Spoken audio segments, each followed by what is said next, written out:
So are you ready for the top five? We're up to 2008 now. Movies of Let's do it. 2008. Yes, let's Yeah, do yeah. it. This was a tough year. I mean, last year was a lot easier. There was, to me, there was only like one or two. There That were may be a definite. handful of movies that you would, watch over and over again. That's true. The rest of the movies were good, Hmm. but once you've seen them, it was like, Yeah. okay, don't need Yeah. to watch that again. Yeah, I agree. Actually, probably my five and four, like I would catch them if they're on, but they're not something I would go out of my way to watch. Yeah, and most of those okay movies were the ones that did big at the Academy Awards. Hmm. You know, Well, the we'll ones see. the ones that you would not watch over and over again. Yes, yes, exactly. Well, of course, I managed to get some ridiculous comedies on my list, as you would expect. But you want to start us Yes, off? at least two that I could think of. Yeah, okay. So what's your number five? My number five, reluctantly, was and and it wasn't like a really bad movie. Hmm. It just wasn't one of the three better ones. Yes, okay. Indiana Jones and the Kingdom of the Crystal Skull. Oh, I would have to disagree and say it is kind of a bad movie overall. I think I only saw it the one time in the theater and I was like, what the hell, man? I know, but still, it was a fun movie. If you go back and Yeah, watch it again yeah, and not be critical of it, I mean, yeah. there were some outrageous things like, when Harrison Ford wandered in the middle of an atomic blast. In the And it's like, refrigerator. and Yeah. he locks himself in the refrigerator. I It was remember like, there were all it, sorts of publications saying there's no way that could happen. Yeah. I know, yeah, it's no way that was going to happen. But Yeah. What uh, about the monkeys when his son is swinging along the vines with monkeys? I was like, all right, this is like a little too far. I know, but it was still entertaining and it was still fun. Yes, I agree. And the And whole act, nostalgia of it. and Like, actually, yeah. uh, the critics liked the movie better than Hmm. the people like us, Yeah. Indiana Jones, you know, Diehards. Yeah. yeah, I lovers of the movie. So for us, it was like disappointing. mhm. You Yeah, and know, I can't believe they're doing a number five now. What after all that? It's like how much can Harrison Ford even really do it in stunts at this point? I read that he was to prepare for that movie. I mean, Hmm. he was like 60 something years old when he did that movie, right? Yeah. So he's got to be like, what, 80 something now? Yeah, I think he is 80 already. I Yeah, know. that's So crazy. he was in the gym for like 3 hours a day. Yeah. He was eating high protein meals, Right. to get himself back into shape, and he still did his own Right. stunts, Yeah, you yeah. know, like he always did and stuff like that. Yeah, it's impressive. And there were a lot of scenes with him jumping around and stuff. And Right. I also I wasn't crazy about the villains in the movie. I couldn't really Yeah, I take them know. The, seriously. the best movies were the ones with the Nazis. Yeah, of course. Yeah, Yeah. the So, Russians, it's like whatever. so the second one, people didn't like that great. There was no more Nazis. Right. So now they had the Russians, the KGB, that they Yeah. were fighting in this one. Well, they weren't Nazis. So, Number five, since it's another odd number, they'll probably bring the Nazis back again. I know. So So, yeah, we'll so, see. the movie has to do with aliens, crystal skulls. I Yeah, mean, there was tons of action scenes. yeah, Uh, you know, then of course John Williams yeah. again Of comes through course. with another great musical score. Yeah. So it wasn't the evil one as bad as we think that it was. ridiculous. That's all I'm saying. All right. It's watchable more than once. It's like Okay. it's like that movie you told me last time that I didn't like. Uh-huh. Uh, I don't remember. Old Men. Oh, No Country for Old Men. Yeah, right. That yeah, you didn't get it like the first time you saw it, and Okay. then you liked it better the second time and the Yeah, third yeah, I time. see what you mean. Yeah, it's you're picking up more things. So All right. Well, my number 5 is just as ridiculous, and it's any Tropic. guess? Yes, yes, guess. Uh, although I would have thought you would have had it higher. So, but I know you have it on here. Okay. Uh, Tropic Thunder. Yeah, that's it. Tropic Thunder is my number 5. One of the most ridiculous movies ever made, I think. Uh, I didn't realize yeah, until like halfway through the movie that Tom Cruise. no, Uh, yeah, I yeah, didn't know about. I didn't realize it was Tom Cruise to the end of the movie. yeah. You He know was the best. when he He's the when best he part of the movie. when they was doing his little dance at the end, Right. and then they put the credits and they put his Tom Cruise's name on there. Yeah. But the other one was Oh, Robert Downey Jr. yeah, In I didn't realize he blackface. was playing the black guy Yeah. until like halfway through the movie. And not only is he playing a black guy, he's playing a Australian guy playing a black guy. Black guy, yes. Like Ridiculous. how ridiculous was that? I I mean, Yeah. I think he was actually like nominated, maybe not for Academy Award, for Golden Globe, maybe, but yeah, he was ridiculous in that. And then yeah, Ben Stiller directed it, of course, and he was great as having to pretend to be mentally disabled because the people that took him hostage, like that movie or whatever. There was a lot of just ridiculous, over the top stuff in it. Nick Nolte was great. McConaughey, Jack Black, of course. McConaughey was like Yeah, crazy. He was like totally whacked out, yeah, as his agent. right, And then Pecker or whatever his name throwing was. in the middle of the jungle, he gets there and he throws him up the TiVo thing. Yeah. But Tom Cruise takes the cake, man. That performance, and he's not even in that many scenes, but every scene he's in is classic and quotable. Like when he's on the phone with the people that took him hostage, and he's just like going, "I will F you up," like just the way he screams at him. It's so great, man. So that's why I had to have it on my list, even though I've only seen it maybe twice, but it's a classic. I know, and then those ridiculous commercials Yeah. before the movie Yeah. and stuff. Oh yeah.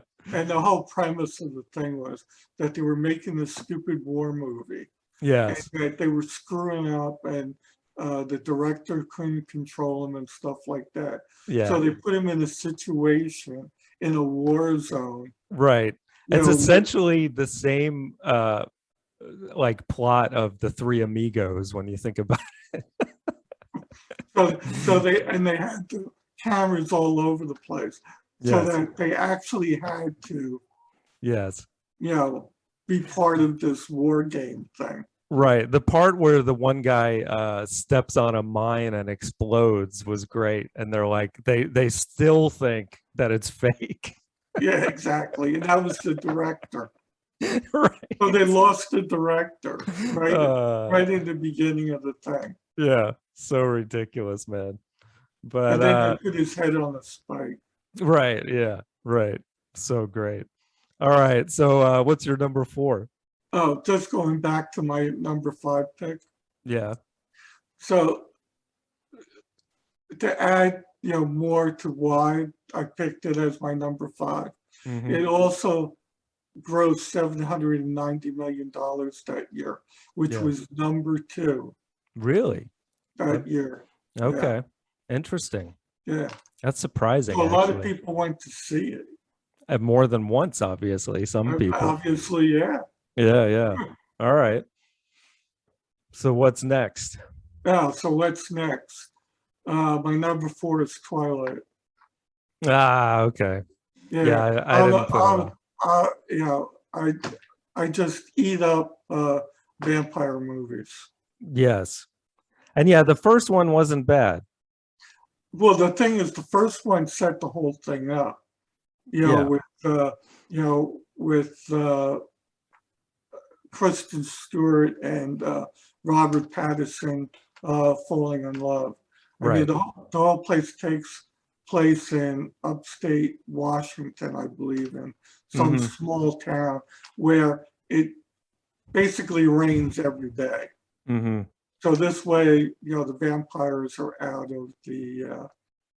Yeah, of right. the sun, and it's not like in the old vampire movies where they actually melt, Yeah, in right. the sun. What they do is they like sparkle Yeah, in the right. sun, you know. So it would identify them as being somewhat weird, even though like when they're in high school and they're all pale and they Yeah. all stay together, Hmm. you know. Yeah, it has enough of its own lore that's created to make it different. And then really, it's truly more of a romance movie in disguise as a vampire movie. Yeah, so she falls in love with the vampire, Hmm. and they're really both in love with each other. And now he's like protecting her from bad vampires Right. in Yeah. the first movie. Yeah, it doesn't compare to me, in my opinion, to The Lost Boys as I knew you being were gonna the say that. best teenage vampire movie. But Yeah, but yeah, that wasn't a romance. yes. This was basically romance. Although as the sequels go on, uh, it becomes more of an action movie Yeah, and right. more of a vampire movie than uh, the romance movie. Yeah, and then incorporating werewolves and all that stuff. No, not But werewolves, uh wolves. yeah, right. Okay, whatever. But As same you'll thing. see in the next one. Oh geez. Okay. Yeah. Uh you're gonna have a Twilight, a Harry Potter, a Lord of the Rings. Well, That on a that good year is note, coming, I know. as a good note, is that there was no Harry Potter this year. Yes. Okay. Very good.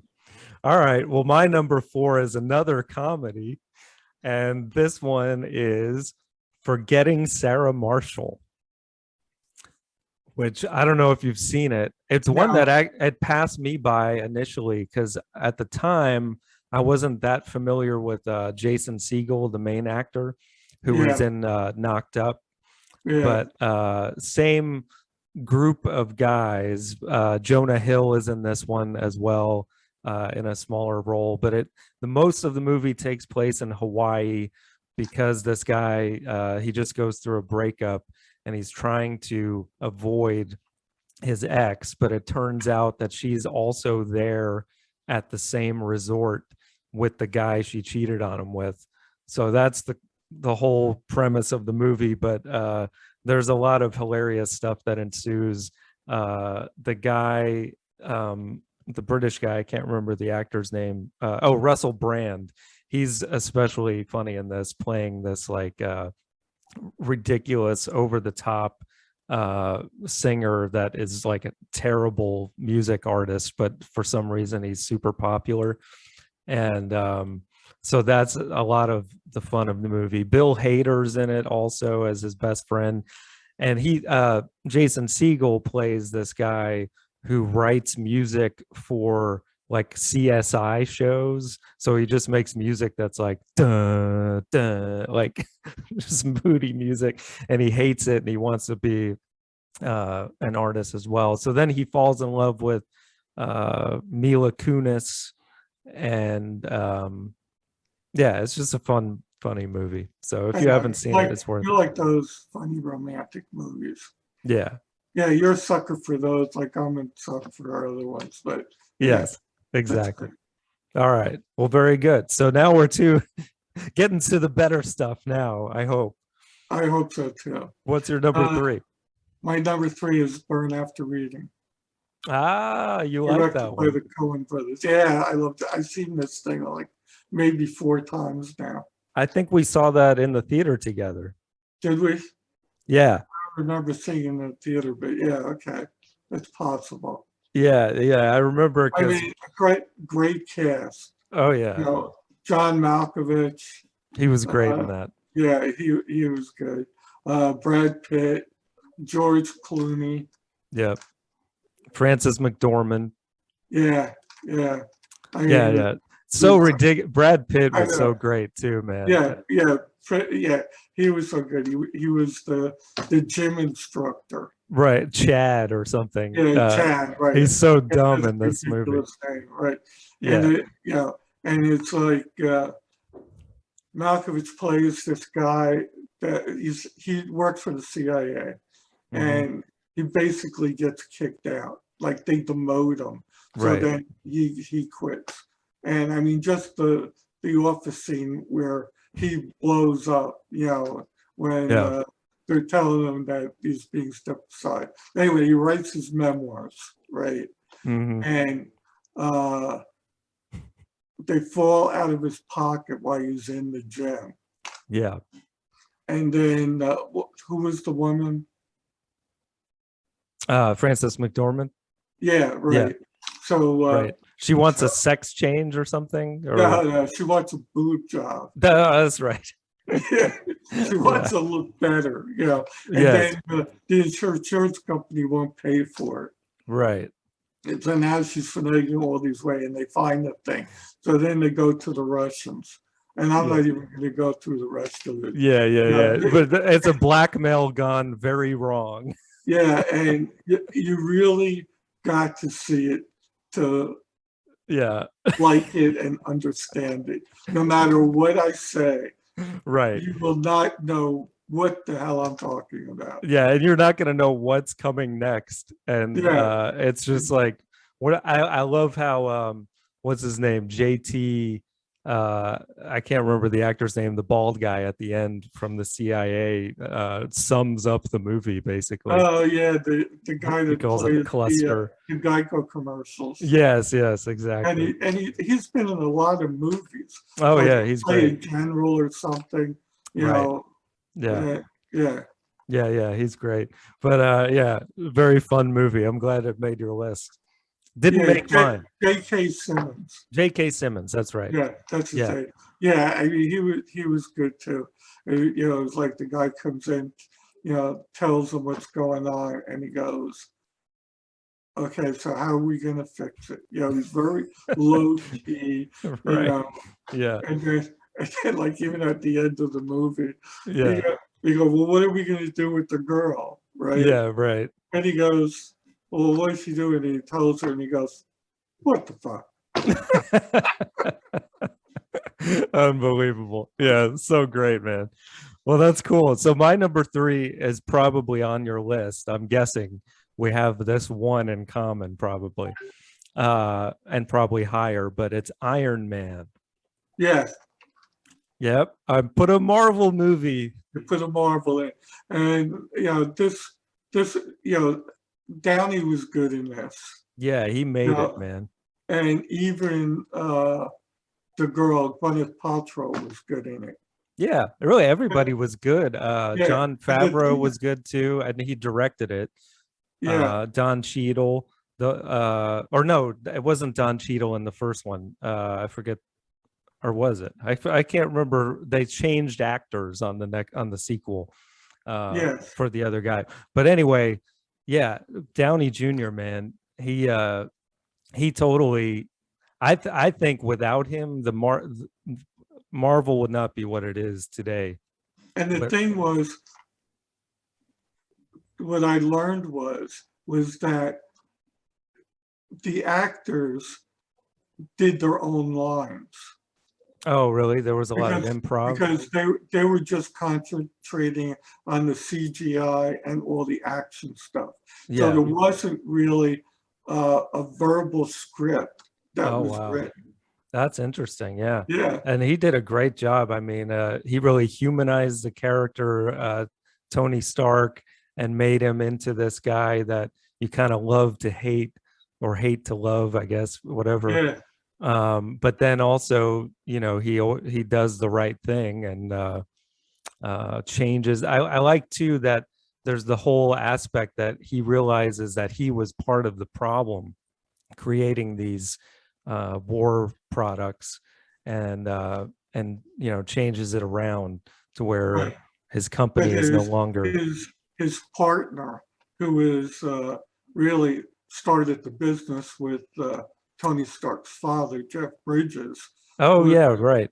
he was the bad guy in this, and he was the one that was selling the Hmm. weapons to the bad guys as Right. well as the good guys, and Stark didn't know that, Yeah. and so he got involved into to the Yes, yes. war zone, and then he Right. found out that the bad guys had Stark written on the missiles and stuff. Yeah, and Bridges was surprisingly good as the bad guy too. Yeah, He's he not was. normally cast in that kind of role.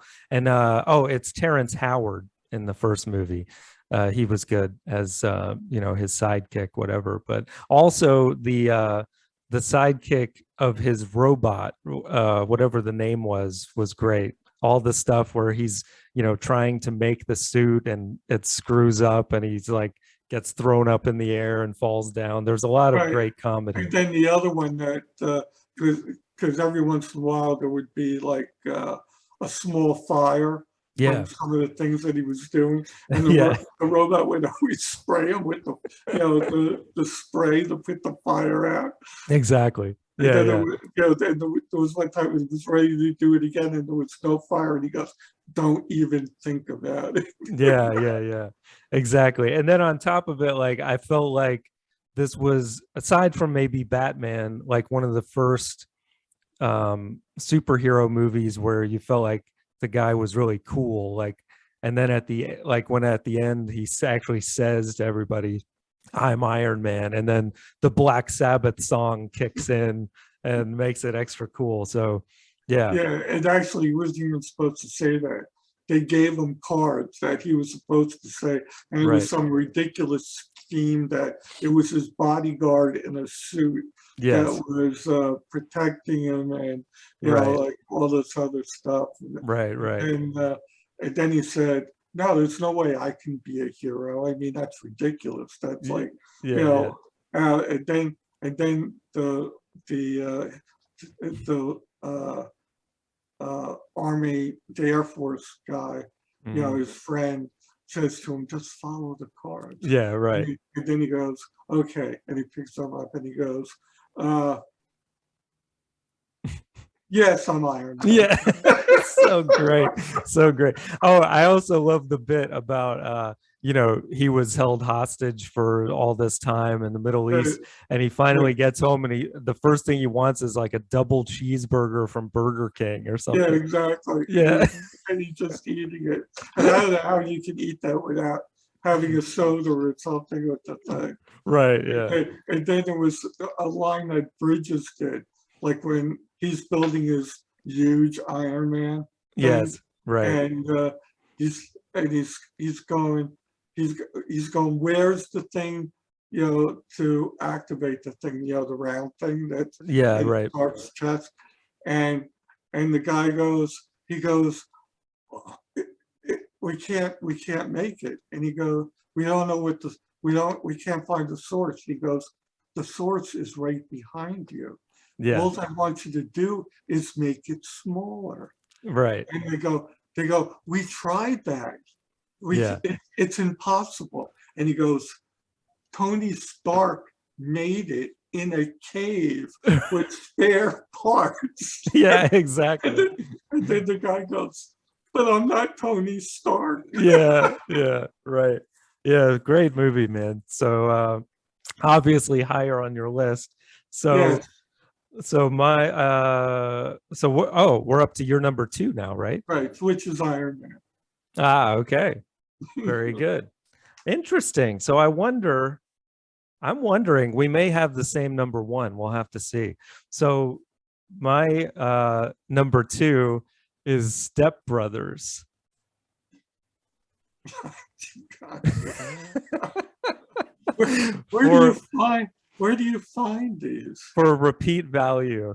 So you haven't seen it? I Will never heard of it. Will Ferrell and John Oh, that's why. what's his name? I don't like. I would never liked Will Ferrell. I would I never know. watch one of his movies. Yeah, but this one, it's so great, man. It's directed by Adam McKay, who just did Don't Look Up. John C. Riley and Will Ferrell, the two of them, they were the two guys from Talladega Nights, basically the two main guys, but they end up And you being know how I felt about that movie. yes, I know. But the basically the premise of this movie is these two people in their elder years decide to get remarried, and so these become Will Ferrell and John C. Riley become stepbrothers as adults, and they're two adults that are like so immature and so stupid, and the whole movie is them in the beginning they're fighting all the time, and there's so many ridiculous things like the eventually they become friends, and that's the best part of the movie because they end up doing all these stupid things together, like making bunk beds in their room. And they can't get a job and like all this stuff, man. But they make bunk beds, and then they say there's so much room in our room for activities now.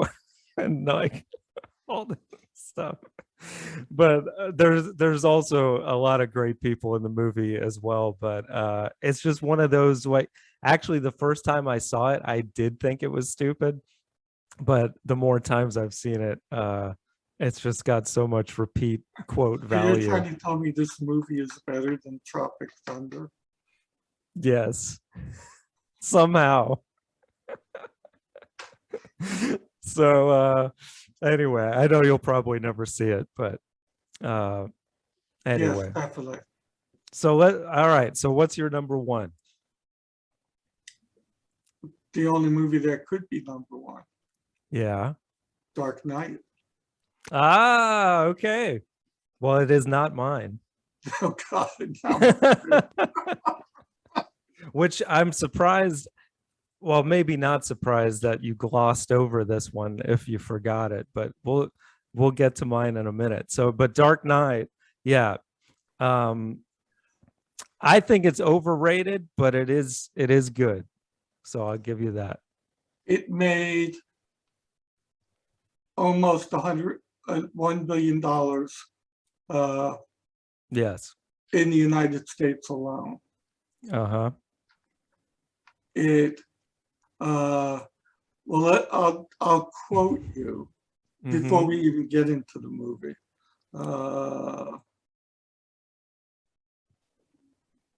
Yes. And this is from Wikipedia. Mm-hmm. Is this a money statistic or something else?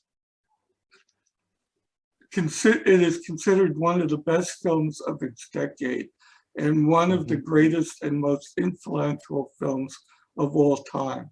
The film received critical acclaim for its screenplay, visual effects, musical score, mature themes, performances, particularly Ledger's, Yeah. cinematography, action sequences, and direction.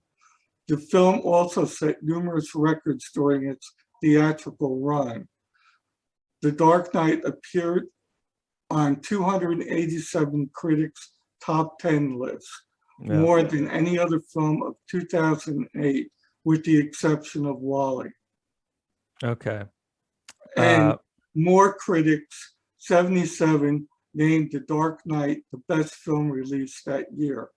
With over $1 billion in revenue worldwide, it became the fourth highest grossing film at that time and Mhm. highest grossing film of 2008.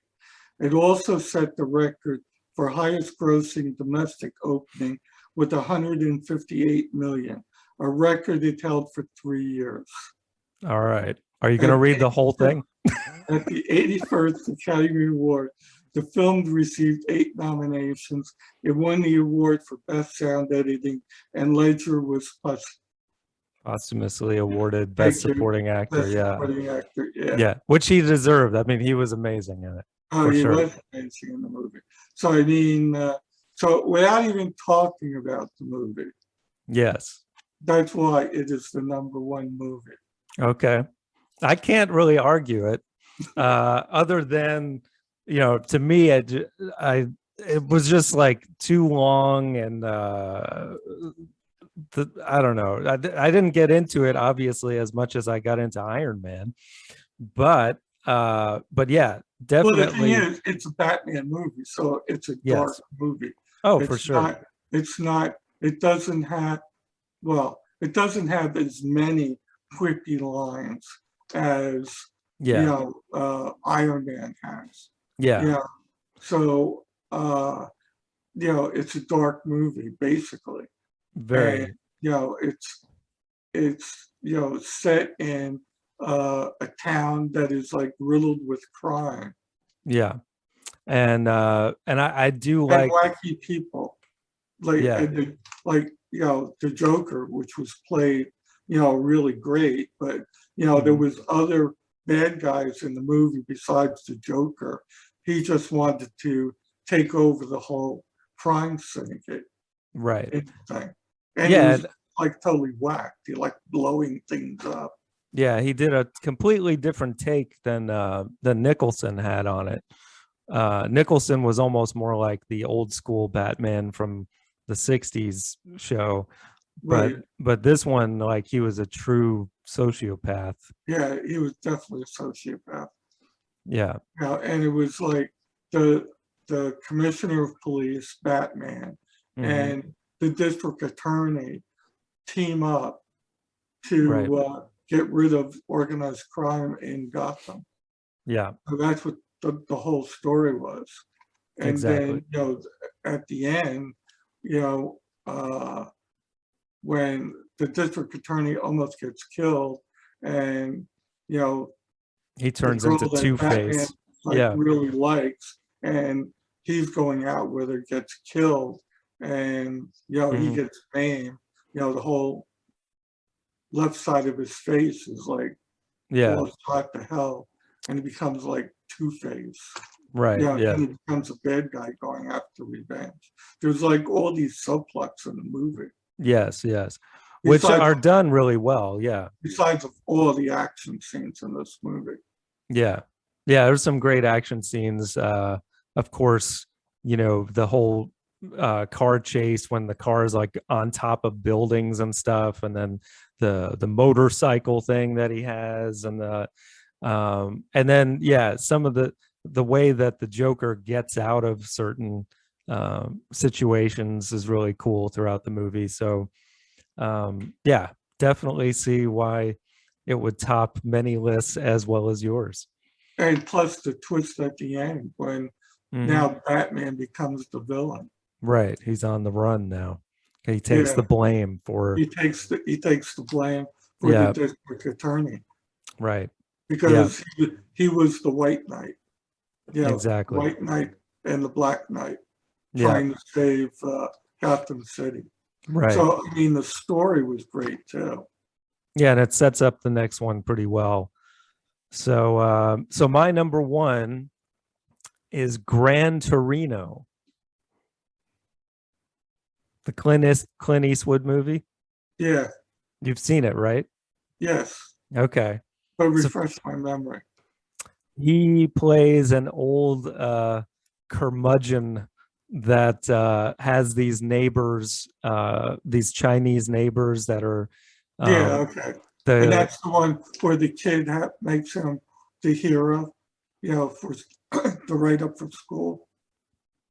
um, Is that the the one kid. I'm thinking of? No, no, no, no, no. He ends up saving the kid's life that lives next door, because he's being initiated into this gang, like this Chinese gang. There's actually a lot of really some violent situations in the movie.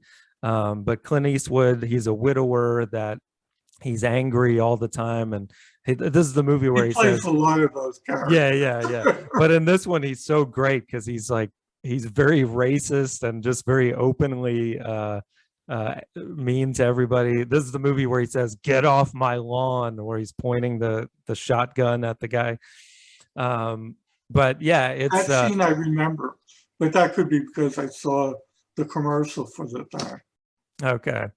Yeah, but this is like, I think, one of Eastwood's best, not just directed movies, but best acted movies, because through the hard exterior, he has a heart, and he not only kind of takes this kid under his wing and teaches him some life lessons, but he also ends up literally saving them at the end in a way that's I don't want to give it away, but it has a bit of a sad twist at the end, but in a way that is kind of like a I don't know. It's a heartwarming movie, I think, that was another one of those that was kind of under the radar, and the more people saw it after it came out, the more word of mouth got around that it's a great movie, and a lot of really funny situations in it as well, especially with him and the young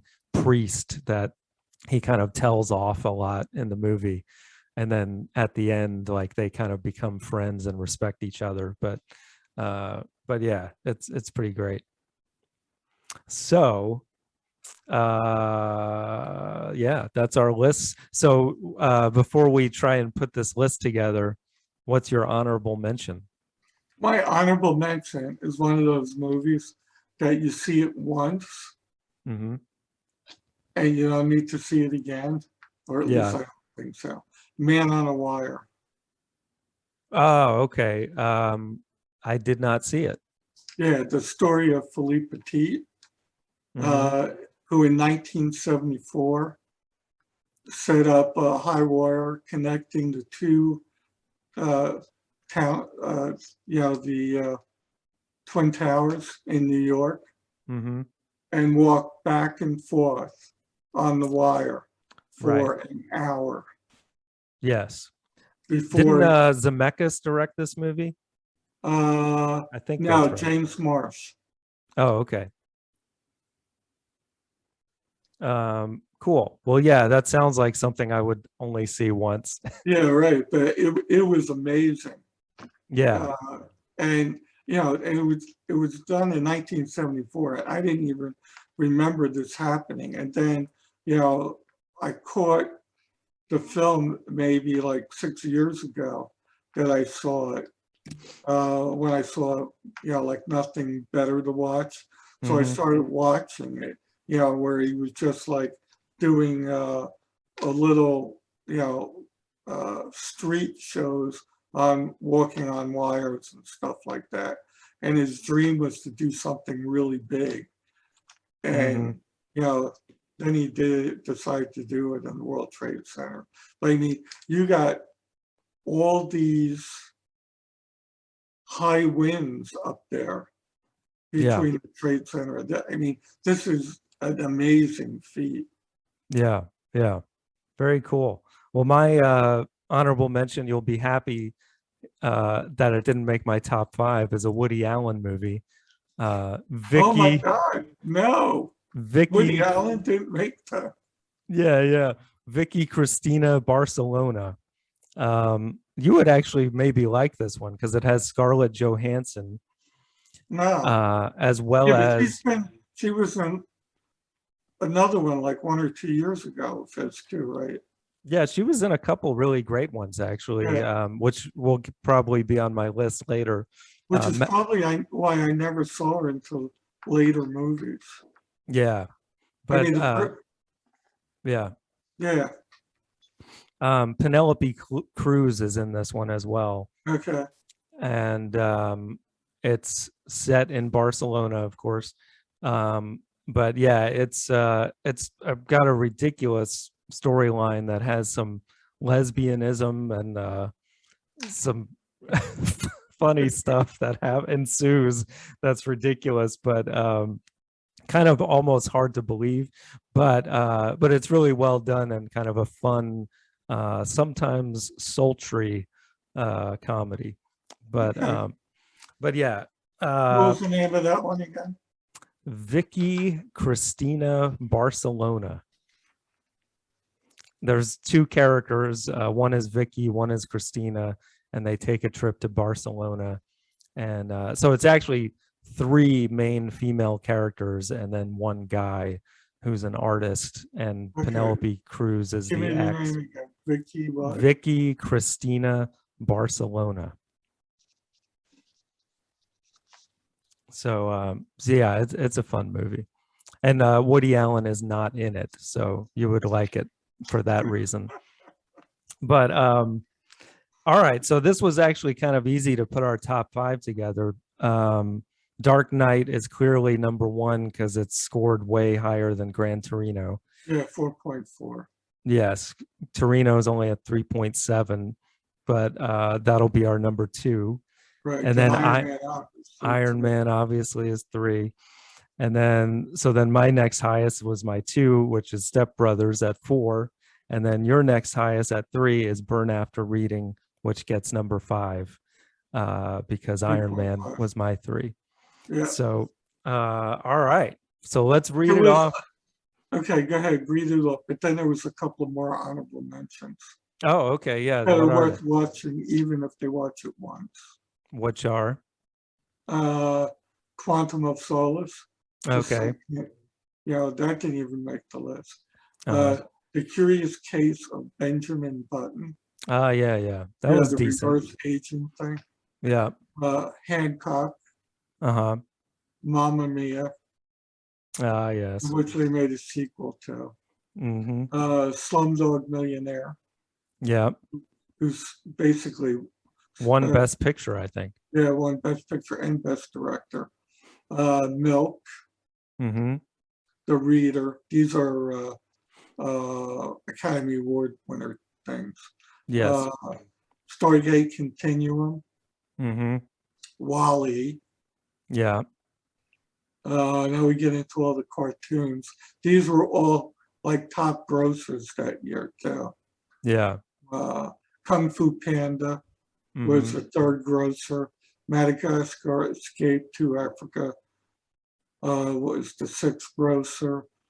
And the Chronicles of Narnia, Prince Caspian, which was the 10th grosser. Okay. So those are some kid movies involved in the thing. Yes. And Pixar was really starting to get super great at this point. Which is why Disney bought it. Yeah, exactly. All right. So now the top 5, according to 3 and 4 best movies of 2008. At number 5, Burn After Reading. At number 4, Step Brothers. At number 3, Iron Man. At number 2, Gran Torino. And at number 1, The Dark Knight. Yeah. That's good. Yeah, that's a good sample of that year, I think. So we're getting closer and closer to modern day. We're going to get there soon. Eventually. I know. But Happy New Year, everybody. Happy New Year, everybody. Yeah, that's right. Today is 2022, but we're doing 2008. Yeah, and whenever we do get, I'm guessing at our snail's pace, we'll get to 2021 probably by around maybe our birthdays. Maybe we'll do that one live if we're together, and that'll be something to look forward to. And that by then we'll have seen all the stuff worth seeing probably in 2021. So yeah, good deal. All right, well, I'll see you on the next one. Love you. We could jump to 2021 so that we don't have to do the others. Yeah. Well, there's a few that I still haven't seen yet that it'll take me a while to even illegally download them, On probably. 2028, 2008 or 2009. Oh, I was saying You're 21. talking 2021. Yeah, yeah. Yeah. But yeah. All right. Well, we'll see you in 2009 next time. Yep. All right. Love you. Love you too. All right. Bye.